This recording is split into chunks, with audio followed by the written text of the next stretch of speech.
Well,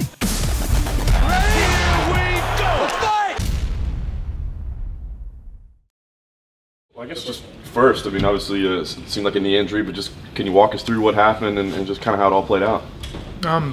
Most of the first round it was a bit tough springing back and forth, and once I knew I couldn't move, it was just kind of one of them things. So getting back to the corner, risk reward, you know. I'm getting old, I'm getting up there. I planned on retiring in November after the fight in Melbourne, but we'll call it a night tonight. Was this an injury that you came in with, or was there a kick or something like that, or you showed up with it hurting a little bit? Yeah, I've had you know, obviously a long career MMA, a long career wrestling, and this thing's been bugging me a fair bit through camp.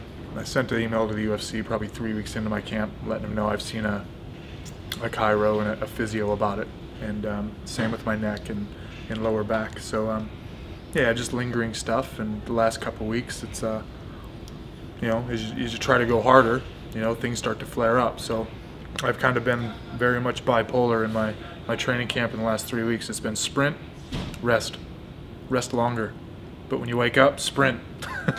So it's yeah, it's been hard. It's been a hard camp. So you mentioned you were going to try to make it through the Melbourne event and then call it a day after that. What changes? Why you think, you know, not gut it out and give it a shot?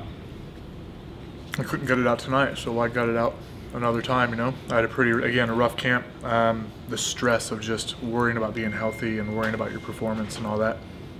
Too much, you know. I've come a long way. I kind of cheated the system. I've been a wrestler my whole life, and once I couldn't wrestle in college, this was the thing I turned to, and you know, I extended another 15 years, you know. So I can gracefully hang him up and call it a day. The last couple fights, I've really had to tough it out. Fighting Rick Story really hurt with the lower back, sucked. I was out there seeing one of the Ultimate Fighter chiropractors, you know, every day before the fight for, you know, 2 weeks, and that was terrible. Getting the win against John Howard, I thought about it, and I'm like, man, I got 1 more year in me before I really settle down and life takes over and the wife wants to get back to work and resume her career. I'm like, oh, come on, you know. So this year was me being greedy, trying to get in 2 or 3 more. What's going to be the biggest highlight as you think of Graham? Obviously a long storied career. What's the highest moment for you? This cookie. No, I mean, honestly, all of it. Again, the fact that I cheated the system, I was a pretty decent wrestler, but I never had the accolades of some of these guys that you see, the Koscheck's and Cormier's. To be able to come and have a very successful MMA career, to get through as many fights as I did, especially early on, without getting beat up. I mean, we see it now where guys have 2 or 3 fights, and that's enough. You see guys that have 1 fight and don't come back. You see guys that, you know, see who they're fighting on an amateur fight night and don't show up to the fight. So to be able to actually push through and fight karate guys, fight boxers, fight big, scary heavyweights, you know what I mean, and get through that, and actually get to where it turned into an art instead of a fight.